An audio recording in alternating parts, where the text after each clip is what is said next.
السلام علیکم ورحمۃ اللہ وبرکاتہ۔ بسم اللہ الرحمن الرحیم۔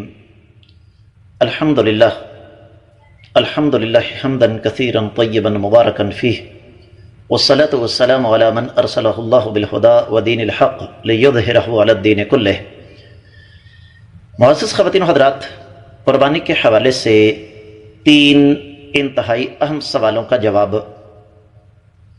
اس لیے کہ یہ تین سوال بار بار مجھ سے پوچھے جا رہے ہیں، تو میں یہ سمجھتا ہوں کہ ان تینوں سوالوں کا جواب دینا ضروری ہے۔ ویسے تو قربانی کے مسائل کے حوالے سے ہماری مستقل طور پر ایک آڈیو سوشل میڈیا پر موجود ہے، لیکن یہ تین سوال چونکہ بار بار آ رہے ہیں لہذا ان پر بات کرنا ضروری تھا۔ سب سے پہلے، کیا قربانی کے گوشت کے تین حصے کرنا ضروری ہے؟ بالکل ضروری نہیں۔ نبی کریم صلی اللہ علیہ وسلم کا وعدہ فرمان ہے، کھاؤ، تقسیم کرو اور ذخیرہ کرو، لیکن یہ حالات و واقعات کی مناسبت سے ہے۔ میں ایک مثال آپ کو دوں گا۔ ویسے تو رب کائنات نے ہمیں بڑا وسیع دل عطا فرمایا، لیکن ایک آدمی ہے، اس کی 22-25 ہزار روپیہ ماہانہ آمدن ہے، لیکن وہ سارا سال اپنے گھر کے اخراجات سے تھوڑے بہت پیسے بچا کر 20-22-25 ہزار روپیہ جمع کر لیتا ہے۔ اس کو شوق ہے قربانی کا، اور وہ 20-22 یا 25 ہزار روپے کا جو بکرا خریدے گا، اس میں سے گوشت کتنا نکلے گا؟ 8 سے 10 کلو، اس سے زیادہ نہیں۔ اب صورتحال یہ ہے کہ ایک وہ خود ہے، دوسرا اس کی بیوی ہے، 4 اس کے بچے ہیں، 2 اس کے والدین ہیں، 8، اور 2 اس کے چھوٹے بہن بھائی جو ابھی غیر شادی شدہ ہیں، 10 افراد۔ اب 20-25 ہزار آمدنی رکھنے والے سال بھر گوشت کھانا تو دور کی بات ہے، دیکھ بھی نہیں سکتے، گھر کے اخراجات ہی نہیں پورے ہوتے۔ میں یہاں پر ایک سوال کرتا ہوں کہ اگر یہ کہا جائے کہ جناب تیسرا حصہ گھر کے لیے، تیسرا رشتہ داروں کے لیے، اور تیسرا غریبوں مسکینوں فقراء کے لیے، تو سب سے بڑے فقیر اور سب سے بڑے حقدار تو یہ بذات خود ہیں۔ لہذا اگر یہ سارا گوشت گھر میں رکھ لیتے ہیں ان حالات میں، جبکہ ان سے بڑا کوئی حقدار نہیں ہے، تو جائز ہوگا۔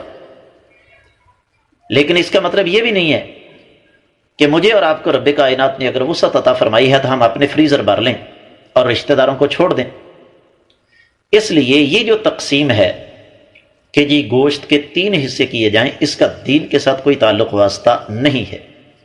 ہاں، اس سلسلے کی حوصلہ شکنی ضرور ہونی چاہیے کہ جو لوگ قربانی کرنے کے بعد اپنے فریزر بھر لیتے ہیں، یا اگر گوشت بیچتے بھی ہیں تو ان کو بیچتے ہیں جنہوں نے خود قربانی کی ہوتی ہے، یا پھر اگر کسی غریب مسکین کو دیتے بھی ہیں تو اس پر احسان جتلا کے اس کی توہین کر کے، فون کر کے، پیغام بیچ کر اس کو گھر بلاتے ہیں اور چند بوٹیاں پکڑا دیتے ہیں۔ ایسے لوگوں کی حوصلہ شکنی ہونی چاہیے۔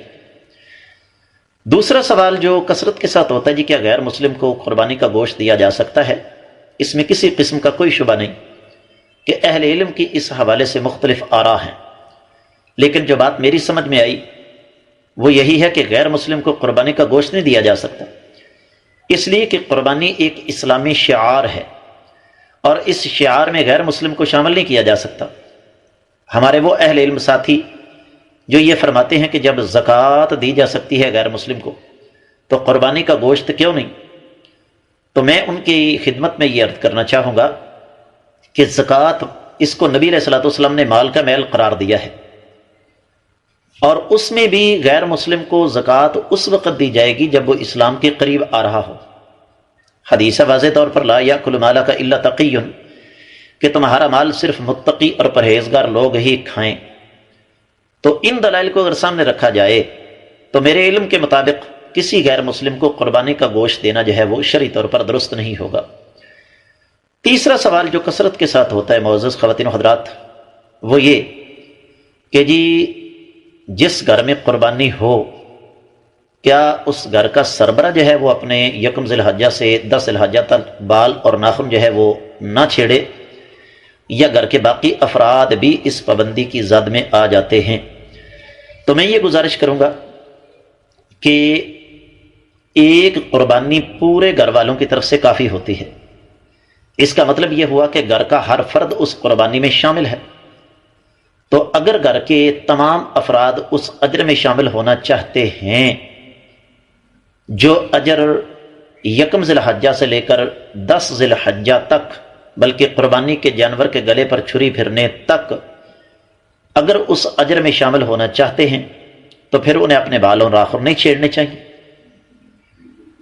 اور آخری بات جو میں اس حوالے سے عرض کرنا چاہوں گا وہ یہ کہ دین کو پڑھ کر لیں، دین کو صرف سنی سنائی باتوں تک محدود نہ رکھیں۔ چھوٹا سا سوال ذہن میں آیا، فوراً علماء سے سوال کر لیا، اس حوالے سے مطالعہ کریں، اور اردو میں آج بہت ساری کتابیں اس حوالے سے موجود ہیں۔ باقی انشاءاللہ ہم لوگ تو آپ کی خدمت کے لیے بیٹھے ہیں، اور جب تک رب کائنات نے توفیق عطا فرمائی ہے آپ کی خدمت کرتے ہی رہیں گے۔ میں امید کرتا ہوں کہ ان تینوں سوالوں کا کافی اور شافی جواب آپ کو مل چکا ہوگا۔ اللہ تعالی ہمیں دین کو سیکھ کر، سمجھ کر اس کے مطابق عمل کرنے کی توفیق عطا فرمائے۔